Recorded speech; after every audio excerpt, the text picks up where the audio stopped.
Hello बच्चों, let's read this question. The question says the heat absorbed at constant volume is equal to the system's change in.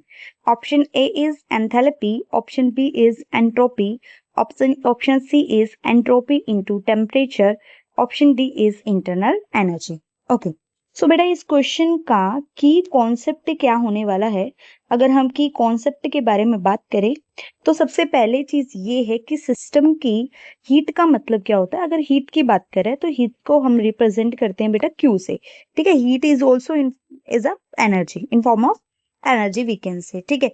और उस पे कहते हैं कि कांस्टेंट अगर टेम्परेचर, कांस्टेंट अगर वॉल्यूम हो जाए, कंडीशन क्या दे रखी है, एट कांस्टेंट वॉल्यूम आपसे पूछा है। किसके बारे में पूछा है? देखो, अगर मैं बात करूं किसके बारे में, एंथैल्पी के बारे में बात करें तो बेटा एंथैल्पी जो होती है उसको हम एच से डिनोट करते हैं। और जो एंथैल्पी होती है वो भी चेंज इन हीट होती है, ठीक है। ये भी क्या होती है, it is energy in form of heat. ये भी आपकी एनर्जी होती है, लेकिन किसके फॉर्म में? हीट के फॉर्म में एनर्जी होती है, ठीक है। बट ये एट कांस्टेंट प्रेशर पे होती है। इसमें कंडीशन क्या होती है? At constant pressure. यहाँ पे वॉल्यूम के फॉर्म में हम इसको नहीं लिख सकते हैं, ठीक है।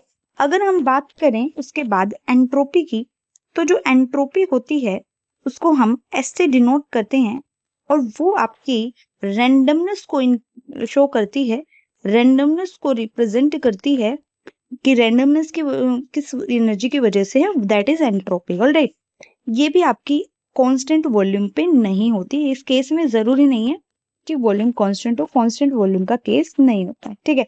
फिर आ जाते हैं एंट्रोपी इनटू टेम्परेचर, तो ये भी नहीं होता है। अब हम चेक करते हैं बेटा इंटरनल एनर्जी को।